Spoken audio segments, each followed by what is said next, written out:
बिस्मिल्लाहिर्रहमानिर्रहीम अस्सलाम वालेकुम। कैसे हैं आप सब? My name is Ayesha and welcome in Ejaz foundation academy. जी, तो क्लास 10 जैसे कि आपको पता है कि हमने क्लास 10 के लिए चैप्टर नंबर 4 जो है वो फ़िज़िक्स का स्टार्ट किया था, जिसके अंदर हमने लॉन्ग एंड शॉर्ट क्वेश्चन जो हैं वो देखे थे। और इसके अलावा हमने देखा था कि कौन कौन से क्वेश्चन इंपॉर्टेंट भी हैं, और ये भी देखा था कि शॉर्ट कैसे आएगा और लॉन्ग कैसे आएगा। ठीक है, और हमारे पास जो चैप्टर था वो था इलेक्ट्रोस्टैटिक्स का, जो कि यूनिट नंबर 13 था। ठीक है, तो आज इंशाल्लाह हम जहाँ पे हमने लास्ट जो इसका लेक्चर बनाया था वो एंड किया था, तो आज हम उसके आगे से देखेंगे। जहाँ पे हमने एंड किया था वो था इलेक्ट्रोपोटेंशियल वाला, जो सारा टॉपिक था इसको हमने यहाँ पे कवर किया था। आज इंशाल्लाह हम कैपेसिटर और कैपेसिटेंस से आगे वाले जो हैं वो शुरू करेंगे।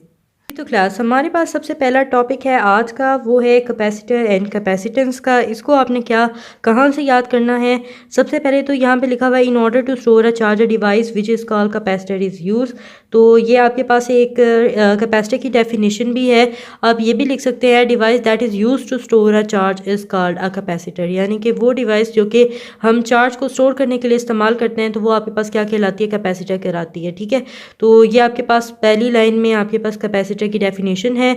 उसके बाद लिखा हुआ है it consist of two thin metal plates parallel to each other separated by a very small distance. ठीक है, और ये आगे ये आपने फिगर वाली लाइन काट देनी है। उसके बाद आपने लिखना है the medium between the two plate is air और a sheet of some insulator, this medium is known as a dielectric. तो ये आपके पास डाइलेक्ट्रिक की डेफिनेशन है। ठीक है, ये आपके पास शॉर्ट क्वेश्चन है, और डाइलेक्ट्रिक जो है ये काफ़ी इंपॉर्टेंट शॉर्ट क्वेश्चन है। उसके बाद अगर आपको लॉन्ग में आ जाए, एक्सपेरिमेंट के तौर पे आ जाए कि हम लोग जो है कैपेसिटर के ऊपर चार्ज किस तरह से स्टोर करते हैं, तो ये आपके पास दो जो हैं ये डायग्राम्स बनी हुई हैं, इसको आपने याद करना है। और यहाँ से लेकर और फिर ये लास्ट तक आपने याद करना है। इसके अंदर आपके पास जो है कैपेसिटेंस की डेफिनेशन भी है, और ये आपके पास फैरेड की डेफिनेशन है। और आपने जब लॉन्ग के तौर पे आएगा तब आपने शुरू से लेके आखिर तक जो है वो याद करना है।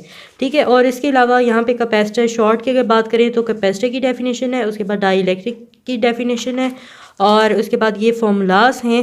ठीक है, ये चार्ज है, चार्ज बराबर है पोटेंशियल डिफरेंस के। ठीक है, और यहाँ पे जो सी है ये आपके पास किसका कांस्टेंट है? प्रोपोर्शनैलिटी ई का, जो कि जिसको हम कैपेसिटेंस भी कह सकते हैं कि ये हमारे पास कैपेसिटेंस है। और यहाँ पे हम कैपेसिटेंस की डेफिनेशन लिख के साथ में ये फॉर्मूला जो है वो लिख सकते हैं। और इसके बाद ये जो डेफिनेशन है ब्लू वाली, ये आपके पास फैरेड की डेफिनेशन है विच इज़ वेरी इंपॉर्टेंट। ठीक है, तो आप ये भी याद कर सकते हैं। बाद हमारे पास जो नेक्स्ट टॉपिक है वो है कम्बिनेशन ऑफ कैपेसिटर्स का, मतलब कैपेसिटर्स को हम कैसे जो है वो कंबाइन कर सकते हैं, कैसे कैसे बना सकते हैं। आप यहाँ पे देख सकते हैं कि capacitor are manufacture with different standard capacitance and by combining them in series और इन पैरेलल, यानी कि कैपेसिटर को आप सीरीज़ में बना सकते हैं और पैरेलल में भी बना सकते हैं। सबसे पहले हम देखेंगे कि हमारे पास ये लॉन्ग क्वेश्चन है। ठीक है, कैपेसिटर इन पैरेलल, ये काफ़ी इंपॉर्टेंट है। ठीक है, और ये आपको लॉन्ग क्वेश्चन के तौर पे आ सकता है। कैपेसिटर इन पैरेलल और कैपेसिटर इन सीरीज़, इन दोनों में यहाँ पे है, सॉरी यहाँ पे। ठीक है, ये आपके पास कैपेसिटर इन सीरीज़ है और ये आपके पास कैपेसिटर इन पैरेलल है। ये दोनों ही काफ़ी इंपॉर्टेंट है, इनमें से कोई ना कोई तो ज़रूर आ सकता है इंशाल्लाह। ये काफ़ी दोनों इंपॉर्टेंट है, इनको याद करना है शुरू से लेके। ये आपके पास कैपेसिटर इन पैरेलल आपने शुरू से याद करना शुरू करना है, और इसको आपने ये 0.5 तक जो है ये ऑल ओवर याद करना है, क्योंकि इसके अंदर कोई कटिंग नहीं है और ये इंपॉर्टेंट भी है। उसके बाद नीचे आते हैं कैपेसिटर इन सीरीज़ में, इसको भी आपने शुरू से लेकर तो आखिर तक यानी कि यहाँ तक आपने याद करना है, और ये भी लॉन्ग क्वेश्चन ही है। ठीक है, और इनके साथ ये जो सर्किट डायग्राम्स बनी हुई हैं ये भी आपने लाजमी बनानी है। ठीक है, और ये भी काफ़ी इंपॉर्टेंट है। जैसे ये देखें कैपेसिटर इन पैरेलल कम्बिनेशन, ये आपने डायग्राम्स जो हैं वो लाजमी जो है वो बनानी है, ताकि आपके मार्क्स जो हैं वो ना कटें और अच्छा इंप्रेशन पड़ता है। ठीक है, उसके बाद हमारे पास जो नेक्स्ट टॉपिक है कि यहाँ पे है डिफरेंट टाइप्स ऑफ कैपेसिटर, यानी कि कैपेसिटर की मुख्तलिफ टाइप्स होती हैं। ये आप जो है एज अ होल आप शॉर्ट क्वेश्चन के तौर पे याद कर सकते हैं, क्योंकि इसके अंदर बहुत सारे कैपेसिटर्स के बारे में डिस्कस किया गया है। जैसे पैरेलल प्लेट कैपेसिटर जो हैं ये कहाँ पे यूज़ होते हैं, कहाँ पे नहीं, इसको आपने अच्छे से स्टडी करना है। उसके बाद कैपेसिटर की डिफरेंट टाइप्स लिखी गई हैं, जैसे आपके पास पेपर कैपेसिटर है। ठीक है, उसके बाद माइक्रो कैपेसिटर है, उसके बाद वेरिएबल टाइप कैपेसिटर है। मतलब डिफरेंट टाइप्स की जो है ना कैपेसिटर की डिफरेंट टाइप्स जो हैं यहाँ पे डिस्कस की गई हैं। आपने इनको एज अ शॉर्ट आप सबको याद कर सकते हैं या आपको 2-2 नंबर की आ सकती हैं।